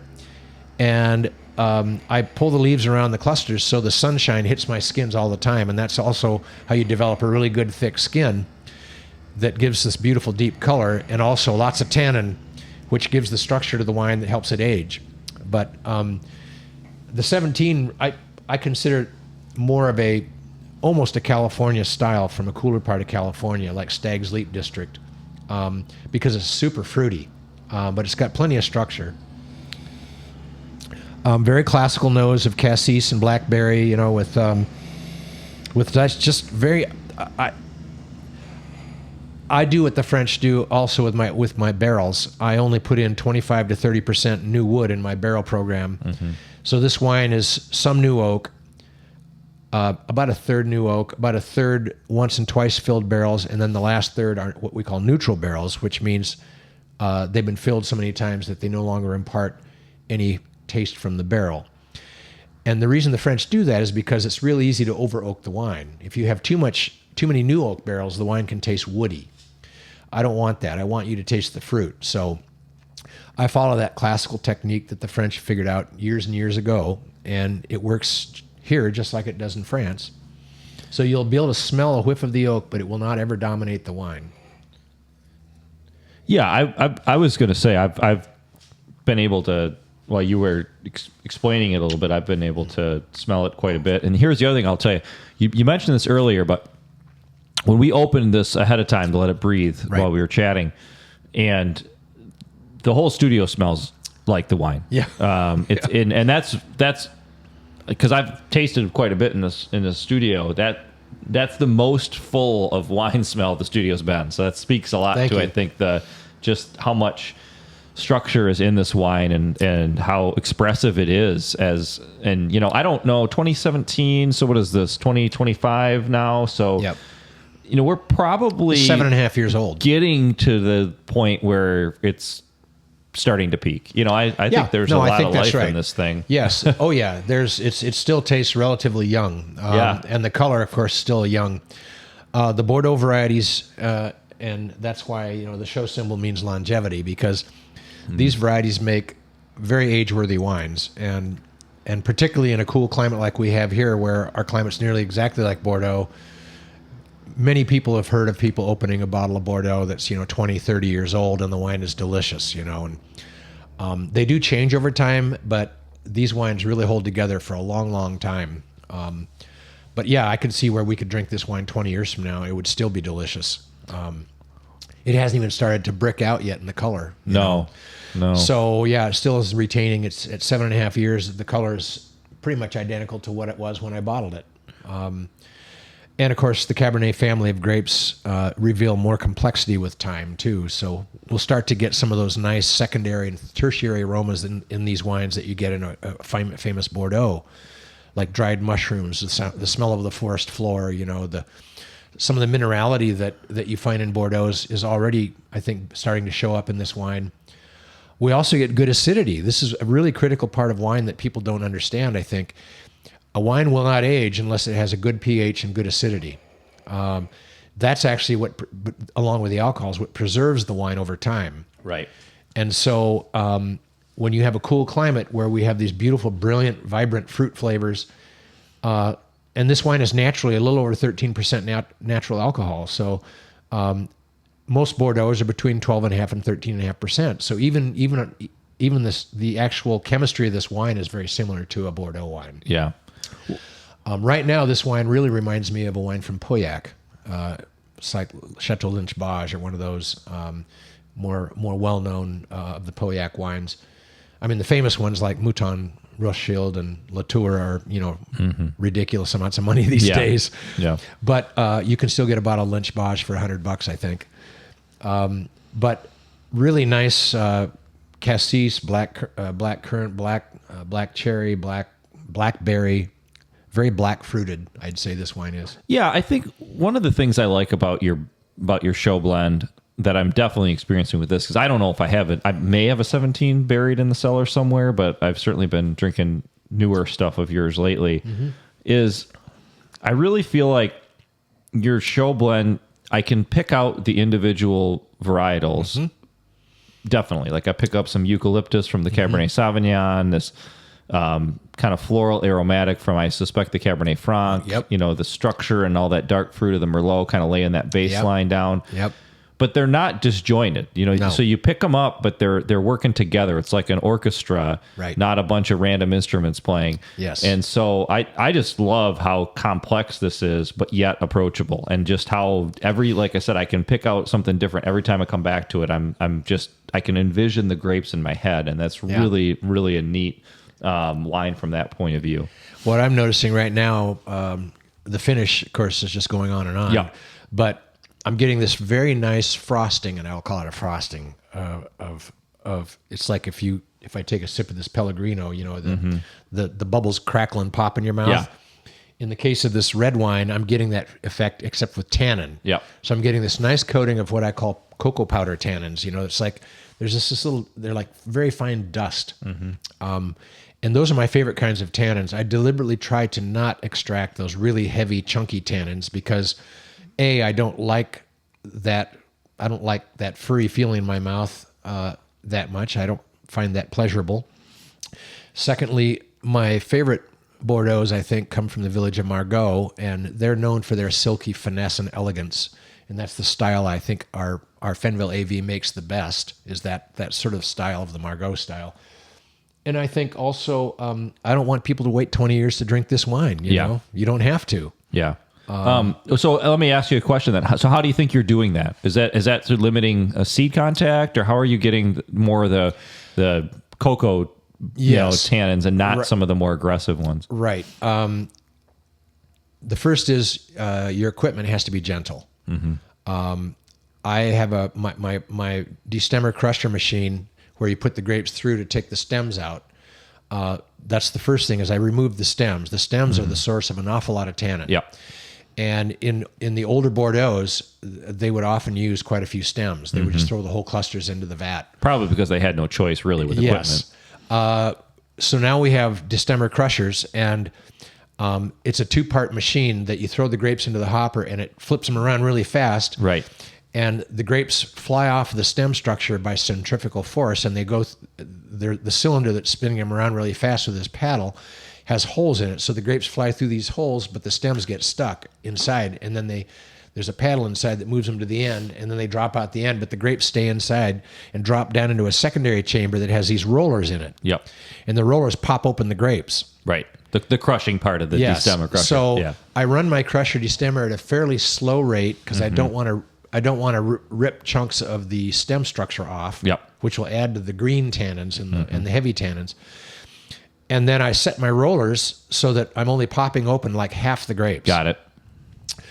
And then I start the wine off very cold. And I ferment my Bordeaux's a little cooler than they do in Bordeaux, mainly because I'm a small winery and I have 1 ton boxes. They don't heat up as much as a giant tank full. Right. So I'm fermenting at about 79 to 80 degrees at peak. I don't think I've ever gone over 80. Actually. Well, and our weather that time of year helps too. Correct. Fruits typically come in cold. the cellar's going to be getting chilly. So that's and I'm fermenting in really 1 ton big grape boxes. Yeah. If you see these semis going down the road when Concord grapes are being harvested, they've got these wooden boxes with a black lid on it. Those are Concord grapes going up to Welch's in Lawton. And those are what I used to ferment in. Of course, now I don't use the wooden ones anymore. We've got these new food grade plastic ones, but a little easier to clean. It's basically the same thing and easier to clean. Yes. And I move them around with a pallet jack. So that's how I ferment. And then you punch down a couple times a day. I punch down by hand, and I do that only twice a day. Yep. And the punching down is very gentle. Yep. And so the combination of having a lot of whole berries inside and not doing violent pump overs all day long, I'm able to extract the very fine tannins without the really heavy ones that come from some of those other processes. Also, the old presses and things would often, the ones with the hoops and chains inside, would often break open seeds in the pressing process, and the seeds have very, very heavy tannins in them. Right. So I think, just a combination of the way I process, the way I grow, and my particular preference for the kind of wine I want to make. The other thing I don't do that's done in Bordeaux is I don't leave them on the skins for 2 weeks after they're done fermenting. I press at dryness. You can pick up a lot of extra tannin by just letting it, putting a cover on it. You can either have a physical cover on the wine, because at that point you need to keep the air away from it. Right. Otherwise, you get acetobacter forming, which is the vinegar bacteria. Yeah, because you don't have the carbon dioxide effervescing out from the primary fermentation. So in Bordeaux, they'll put a lid right down on top of the mash and just let it sit for 2 weeks. And the tannins are actually extracted better through alcohol. Yep. They're not water soluble. Yep. So you got a 13% solution of alcohol and all the grape skins in there. You're going to extract a lot of tannin. Sure. So I avoid that process. And I think one of the things that really makes Michigan red wines stand out is we get this gorgeous aromatic fruit in our grapes here. Yeah. And I don't want to lose that. Yep. I think that's a real plus that we've got here that almost no other wine region can quite duplicate other than maybe in France. We had a beautiful Cabernet Franc for dinner last night from the North Coast counties in California. The wine was beautiful. And Daun said, I would never mistake this for a California red. And I said, well, that's because it's North Coast counties, which is very similar to Oregon's climate up there. But it didn't have the aromas that our wines get here. So I think that's really special. I think our fruits here in Southwest Michigan are extra aromatic. And I think it really comes through in our wines. So I try to preserve that. Well, it's an awesome wine, Jim. And I appreciate a little bit of the backstory. I mean, we could go down each of those steps, and we only covered like a tiny slice of the steps, but I think today we did a good job of laying kind of the foundation of the Wyncroft Marlin Jim Lester story. And this is a really fun wine. Like I said, what are you selling right now? What show vintage are you on today? The 22 show is our current release. Okay. And it's very similar blend to this. It's got a little more Cab Franc in it. It's 38% Sauvignon, 32% Franc, and 30% Merlot. And what is this retail for? I retail for $45. See, and that's a heck of a deal for this wine. Well, if you find a Bordeaux that tastes like this, it's going to be a couple $100. Yeah, I was going to say that is a really good deal. So I'm glad. And if folks want to try it, basically you do sell to the public. You just want them to make a reservation to come out and visit you, right? I have an online wine shop too. I get people who just hear about me and go onto my website and they go, oh, he's got a wine shop. I'm going to buy some. So I get new customers that way as well. But by far and away, the vast majority of my clients literally come for a visit because they've heard about us. Yeah. And I'm not that far away from Chicago or Detroit or Indianapolis. We're getting more and more people from Indiana now. Yep. And I'm sure you are as well. Yes, we are. Definitely. Yep. So the word's out on the street, that the Midwest, the Great Lakes region is making world-class wine. And I think wine consumers that are used to flying over us on their way somewhere are now paying attention to what's happening in their backyard. Absolutely. Well, and it's a lot of fun because we are still surprising people on a daily basis, which I very much enjoy. I was just talking to another winemaker in the area about this yesterday, and it's kind of a double-edged sword. On one hand, you're going, geez, it'd be nice if everybody knew about us. Yeah. But then on the other hand, it's so much fun to have them come in and be blown away Right. by something, because they have this preconceived notion of what we can do here in Michigan, and then you really get them in the winery, and it's kind of too late for them to turn them back at that point. And it's a low barrier. Coming in and wine tasting is a pretty low barrier, and so when they just get blown away, it's a lot of fun too. So I think also the increasing market demand for local fine product, and I think people are trying to be more green these days. It costs a lot of money to ship wine all around the world. It does, and it's just people want to know where their food comes from, and to have a better handle on that, I think is a good thing. I don't really even think it's a trend. I think the opposite was when we didn't care. That was kind of weird. I think we're kind of going back to the norm, if you will. Exactly. So. Well, I have a segment that we're going to jump to as we kind of wrap today that I like to call This Won't Pour, which, as I joked with you earlier, basically, if you can get it through TSA security, it qualifies. The This Won't Pour segment is sponsored by Carrier Signal. Carrier Signal is an IT services provider specializing in small and medium businesses with unique needs. They handle everything from technology and security assessments, cloud migration, point-of-sale integration, and cloud-based phone systems. Learn more at www.carriersignal.com. The idea here is just that, we're in the wine business all day, and we do stuff other than that. And sometimes we lose sight of the other stuff that we do. And actually, I'll go first because I don't always have one, but I had one today.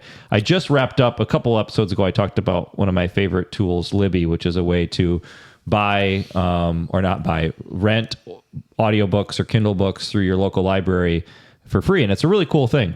Free being that your property taxes are paying for it. So at least you're utilizing your library. Libby? Libby, yeah. And like Libby Glass? Yeah, exactly. And I mentioned this a few episodes ago, but one of the books that I've been waiting in line to listen to, and I listen to books like when I'm gardening, I'll have them in my ear. It's kind of fun, is a book called Die with Zero. And I heard about it through another podcast, but it's written by a gentleman by the name of Bill Perkins. And he basically puts forth this thesis of kind of the way we view retirement is backwards, and how I'm not going to be able to do justice to his entire thing, but a couple things you touched on today kind of made me think about it. But the basic idea is that we tend to oversave for these one-off events that you could insure against or otherwise mitigate risk in other ways. And the idea of die with zero is like, if you could, you die with $0 in your pocket, because you would, if you fully utilized every dollar that you earned. And he basically looks at it through the lens of everything you do, you should look at how many hours of my life am I spending to do this thing. And also that as you go through life, the experiences that you gain or that you have more value the earlier you do them in a lot of ways, because you end up reliving the experience in your mind. And that he calls it like a memory dividend, basically, where you get to continue to enjoy the experience over and over again in your mind. And so I thought, it was a really interesting book for me as somebody who constantly struggles with the idea of trying to, YOLO, you only live once, versus also be a responsible human being, especially with children at home. And so he does a pretty nice job of laying out a sort of scientific framework to kind of figure out how much of that line you can walk at any given point of your life. So that's mine today, is Die with Zero. It's available, anywhere you can buy a book or listen to a book or digitally listen to a book or whatever. Neat read. Not that long, pretty easy read. So for those of you who like myself struggle with that balance, it's not a bad book. And I think one of the things he talks about that was relevant to your story is how when you're younger, and not age, maybe not younger, but when you don't have as many responsibilities, you don't have children, you don't have, maybe that many people that you need to take care of, you can afford to take more risks. Yes. And as you go later in life, you generally speaking can take less risks. And so some of the times where you were talking about some of those early risks that you took, there were probably times of your life where that would not have worked, And so you did a good job of taking the risks at the right time when you could afford the downside without hurting anybody else. You might have been the one sitting. You make it sound like I planned it that way. No, well, I think instinctually you had this idea that I can sleep on a cot in the back of a winery right now, but if I have a couple kids at home or I've got an elderly parent to take care of, I might not have that same opportunity. Exactly. So that was one of the theories that he puts forth in the book that reminded me of your story a lot. You could modify that to die with 0 bottles in your cellar. Yeah, I 100% agree. I 100% agree. And we're all bad at that, right? We collect them. People tell me, Jim, you must have a fabulous wine cellar. And I say, actually, I'm not a wine collector. I'm a wine drinker. Yes. I buy wine to, it's like having a fabulous collection of vinyls, but never listening to them. It's like, come on. Yes. Wine to me is like, okay, I'm going to date myself here, but I grew up on the Beatles, and I never got a chance to go to a concert. But imagine getting a chance to go to, Woodstock, for example. You were at Woodstock. You know, people talk about that still to this day. Or you got to a Beatles concert. You're never going to be able to do that again in your life. But it becomes a part of your character, becomes a part of your story, becomes a part of who you are. It's your aesthetic memory. And you can reminisce, and like you said, you can relive it, and it's like, I think fine wine is exactly the same sort of thing. Don't collect it just because it's cool or because it's got a famous name. Share it with people you love. Die with 0 bottles. Yes. I love it. No, I think I didn't even think about it that way. So I'm super glad that this came up, because I am not good. I mean, my cellar isn't as big as most people would imagine for someone in the industry, but it's still too big. I still need to go down there and grab a bottle on a Thursday night, because I have someone that I'm with that I want to share it with, and not wait for that next time, because you really don't know when you're going to get that next time. So, but wine is consumable art, and just like music, it's interesting. We can live without wine. We can live without music, but who would want to? Yes, I think that's a good mantra. So Thomas Jefferson said, "For me, wine is a necessity of life." That's not literally true. We can all do without it. But again, why would you? Exactly. It's one of those arts of life things. I love it. Do you have anything else to add to the This Won't Pour segment? You kind of added to mine, which I appreciate. Do you want me to say something that I like to do that's not pourable? Is that what you're saying? I'm intrigued. Well, I love plants. And so when we're not in the vineyard, we're in the landscaping, working on our gardens and whatnot. And you have beautiful landscaping. Thank you. And I love music. We try to get to concerts. I wouldn't say I'm a hack. I'm a relatively decent musician, but what do you play now? Because you said you played saxophone. I still play sax. Okay. I was classically trained, so my tone sounds like a violin on the saxophone, but as opposed to a jazz saxophone player. But I really like Miles Davis style. Jerry Mulligan. I love his style of playing sax. I like a wide range of music. I choose my music based on the mood, just like I choose my wine based on my mood. Fair enough. Yeah. Or the food. Yep. My mood or the food. So yes, I'm. Those are things that I love. I love anything cultural. I like intellectual pursuits. So I like reading philosophy, for example. I like playing with ideas. That probably comes from my years of theology training, and I'm also fascinated by people, psychology, sociology, anthropology. All of those fields of study have always fascinated me. I have no degrees. I have a minor in psych, but I don't have any degrees in those. But I read all the time those subject matters, and because I play with chemistry and winemaking, I'm very interested in the physical sciences, physics and chemistry, because to my mind, physicists in particular are literally asking the same questions that theologians have been attempting to answer all these centuries. Okay. They're actually looking at the universe, and they're trying to figure out, how did all this happen? I mean, it's pretty remarkable when you just stop and think about life, and you think about even something as simple as a butterfly, how marvelous it is. And, that monarch butterflies fly all the way, as delicate as they are, all the way to Mexico and all the way back. And a hummingbird flies all the way to South America. A little tiny thing that looks like a large bug. Yeah. And it flies all the way to South America. You can't even see its wings. I mean, really, life is full of amazing wonders, and I think philosophers, theologians try to account for, how did this all happen? How are we here? Why do we even think. These are all questions that have been asked by the greatest minds on the planet. And theologians came up with an origin stories, like you can read it in Genesis, in Christian theology you have, in Judeo-Christian tradition, you have the story of Genesis. Adam and Eve, is a creation story. Other cultures have their own creation stories. But somehow all human beings believe that everything had a beginning. Well, guess what? Physicists have a creation story too. They call it the Big Bang Theory. Right. So we're actually trying to solve the same questions. We're trying to ask the same questions of life. How the heck did this miraculous thing ever happen? And people come up with different answers. I find that fascinating. Yeah.